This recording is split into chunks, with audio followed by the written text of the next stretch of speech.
Okay, so I've selected the priority competencies for the class.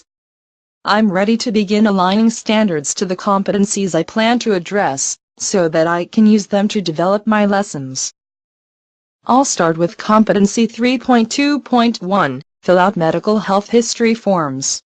I've unpacked the competency, and written it in the space at the top of my CASAS Content Standards worksheets. My students took the Form 83R for the pre-test, so I'm using the Level B worksheets.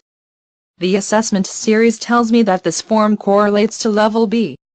I'll start by using the CASAS Basic Skills Content Standards by test item chart to mark the standards that correlate with question 31 from the assessment, which is where the standard was addressed.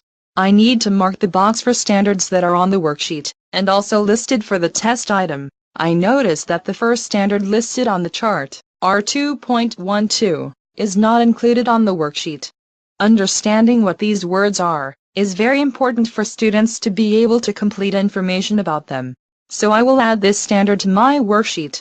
I will also plan to focus on high-frequency words that we see in the context of these forms, which is standard R2.3. The general reading comprehension standards that are listed for this question are 3.13.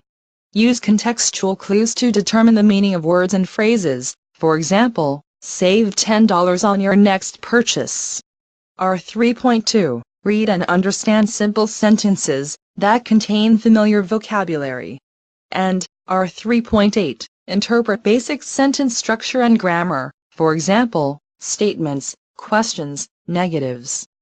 Adjectives modifying nouns are all standards that we work on regularly. Since they are not specific to this competency, I won't mark them. Next is R4.10. Interpret written materials using formatting clues. For example, headings, captions, bullets, print features such as bold. This standard is really important for not only understanding the form, but also completing the appropriate parts. I will definitely address this in class, so I'm marking the box for this standard.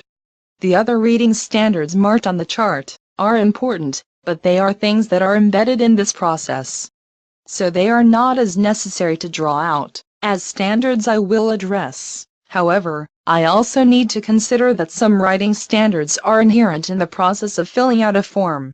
This is where I have to do the thinking myself, rather than relying on the CASAS chart. CASAS doesn't provide a worksheet to work from on the writing standards, but I do have my standards list. So I can select the standards that are important for this lesson.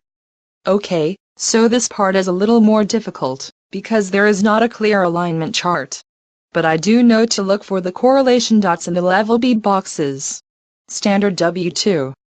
11. Use commas in a series is a very important standard for this competency, because students will need to list allergies and medications in a series. I can address that as part of the lesson.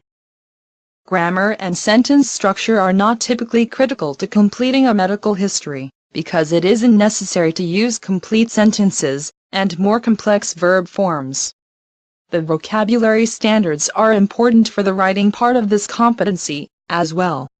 I will need to address W4.3. Use common high-frequency words and phrases in everyday contexts, for example, signs, ads, labels, simple descriptions. And W4.4. Use simple words, phrases, and idioms drawn from functional life skill topics. For example, shopping, housing, health, transportation, employment. These will both require some guidance in vocabulary that is common for medical history forms. Listening and speaking content standards will not be as important for this competency, because students are writing to complete the form. So these reading and writing content standards are sufficient for me to plan the lesson. I will record them at the bottom of my competency unpacking, so it will be easier to use all of this information together to plan my lesson effectively.